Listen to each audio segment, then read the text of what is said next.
Hello दोस्तों, राधे राधे। मैं आप लोगों को अपने चैनल LDS क्लासेस पर स्वागत करती हूँ। दोस्तों, आज मैं आप लोगों को अनुच्छेद 125 जो कि है न्यायाधीशों के वेतन और भत्ते के बारे में बताऊंगी। मुख्य न्यायाधीश जिसे हम CJI कहते हैं, इनका वेतन 2,80,000 रुपये होता है और अन्य न्यायाधीश का वेतन 2,50,000 होता है। और अनुच्छेद 126 कार्यकारी मुख्य न्यायाधीश की नियुक्ति, अर्थात जब हमारे सुप्रीम कोर्ट में मुख्य न्यायाधीश अनुपस्थित होते हैं तो उस स्थिति में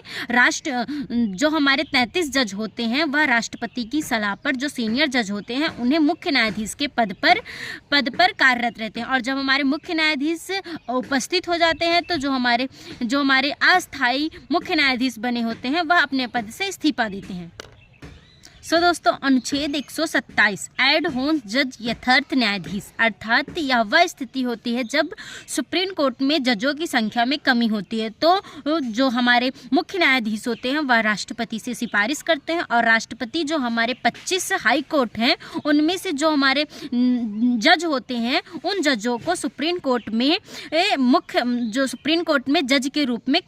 मतलब कि स्थापित किया जा सकता है। और अनुच्छेद 128 तब एड होम जज उपलब्ध नहीं हो पाते हैं तो सेवानिवृत्त जज को लाया जाता है, अर्थात जब हमारे पास एडहोन्स जज उपलब्ध नहीं हो पाते हैं तो उस स्थिति में सेवानिवृत्त जो जिनका कार्यकाल समाप्त हो गया है वह जज सुप्रीम कोर्ट में जज के रूप में कार्य करते हैं। और अनुच्छेद 129 सुप्रीम कोर्ट का अभिलेखा न्यायाधीश अर्थात सुप्रीम कोर्ट का निर्णय किसी अन्य मुकदमे में भी उदाहरण के रूप में प्रस्तुत किया जा सकता है ताकि न्याय जल्दी मिल सके, अर्थात जो हमारे सुप्रीम कोर्ट का निर्णय है वह अन्य न्यायालय में जैसे कि अधीनस्थ न्यायालय जैसे कि हाई कोर्ट और